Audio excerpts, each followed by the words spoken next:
አሁንም አብርሃም የሆነ ነገር ተስፋ ለቆርጥሰን የሆነ የሚያሳየኝ ነገር አለ ወይ በቃ ተስፋ መቆጥ የለብኝም። ነገ ላይ የሆነ ነገር ከሱ ጋር የተሻለ ቦታ ላይ ደርሳለሁ ብዬ አስብና ከዛ በኋላ ደግሞ የሆነ ነገር ያሳያል። ገባ ኦኬ ምናልባት ጉድ ሳይመጣ መስከረም አይጠባ አለ ያገሬ ሰው። ዛሬ ዳኒ የተናገረውን ንግግር የምር ልብ ብላችሁ ታዳመጣችሁ።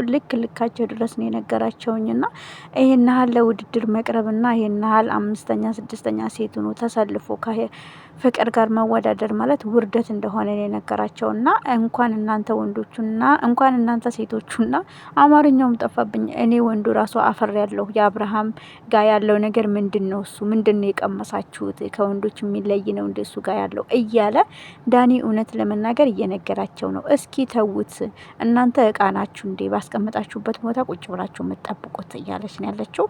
ሩታም ከልጅ አባት ጋር መሆን ደስተኛ ነኝ መሆን እፈልጋለሁኝ ምክንያቱም አልነገረኝም።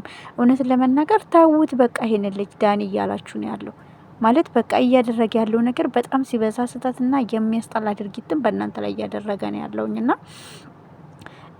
ድራማ እንደሚሰራ ልጁ ድራማ ነው የሚሰራው። ኦፍኮርስ ድራማ ነው። ነገር ግን እናንተም አውቃችሁ ወዳችሁ ፈቅዳችሁ ከሆነ ራሳችሁን ዝቅ የምታደርጉት እንደዚህ አይነት የወረደ ነገር ውስጥ ገብታችሁ ማለት ነው። እውነት ለመናገር እሺ ይሄ ልጅ ከህሩታም ከሄርሜላም አልፈልግም ብሎ ፍቅር ጋር ሄደ። ፍቅርንም ደግሞ አልፈልግሽም ነገ ብሏት ከሌላኛው ሀገር ሲመጣ ደግሞ ፍቅርም እንደዚህ ከእናንተ ጋር ተስማምታ ቡዜ ትመጣና ታስታርቃችኋለች። ከዛን እናንተ ደግሞ ትመጡና አብርሽ ሲጠራችሁ ተመልሳችሁ ትመጣላችሁ። እናንተ ናችሁ በተጠራችሁበት ቦታ አቤት እያላችሁ የምትሄዱት?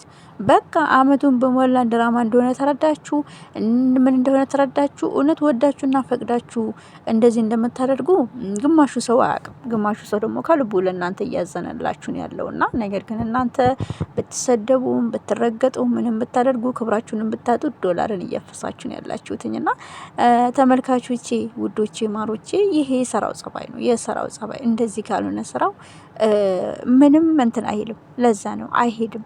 ምንም አትፍረዱባቸው ሴቶቹ ላይ ማለት ነው።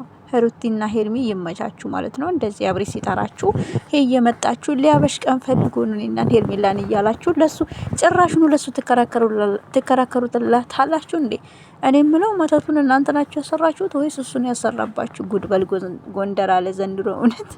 አረ ወዴት እየሄዳችሁ ነው? ታው ግን በህግ አምላክ የምር ምን አስነክቷችሁ ነው ልጁ? ጉድ ፈላ ዘንድሮ። አረ በጣም ነው የሚያሳዝነው። እግዚአብሔርን ታው የሴትነት ክብር ዝቅ አታርጉት እንደዚህ ማለት ነው።